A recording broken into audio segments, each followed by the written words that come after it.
हल्ली दोन प्राण्यांना माणसं फार घाबरू लागलेले आहेत. एक भटके कुत्रे आणि दुसरा बिबट्या. ऊसाच्या शेतात आता बिबटे राहू लागलेले आहेत, पण आता जंगल कमी होत चालल्यानं बिबट्यांनी सध्या शहरांची वाट धरलेली आहे.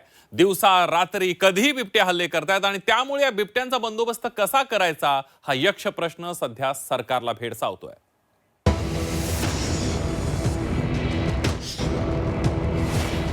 मीरा भाईंदर मधल्या इमारतीत बिबट्याचा धुमाकूळ. घरात शिरून बिबट्याचा हल्ला.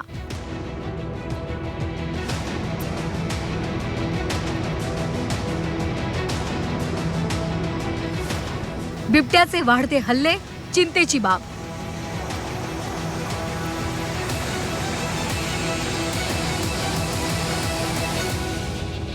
जंगलात राहणारा हरिण, ससे असे प्राणी खाणारा बिबट्या हल्ली नागरी वस्तीत शिरू लागलाय.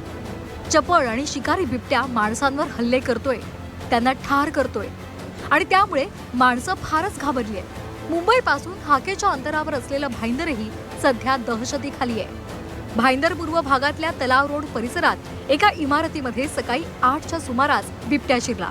एका घरात घुसत त्यानं थेट तिघांवर हल्ला केला.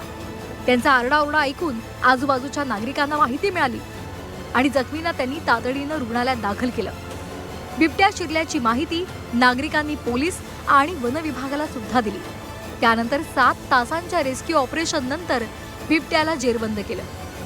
याआधी सुद्धा पुणे, नाशिक, नागपूर, अहिल्यानगर अशा अनेक ठिकाणी बिबट्यानं हल्ले केल्याच्या बातम्या आपण पाहिल्यात. पण आता मुंबई उपनगरांजवळच्या शहरात सुद्धा बिबट्याचा वावर हा चिंतेचा विषय बनलाय. हा पूर्ण शहरी भाग आहे.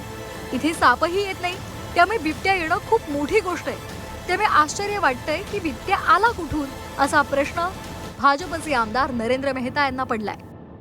सबसे पहली बात ये कि सबके लिए ये बहुत ही एक आश्चर्यजनक है कि जहाँ जिस बिल्डिंग में अभी बिबटे आया है वो 3 किलोमीटर पेरीफेरी शहरी भाग है. यहाँ सांप तक नहीं आते और बिबटिया का आना तो बहुत बड़ी बात हो गई है.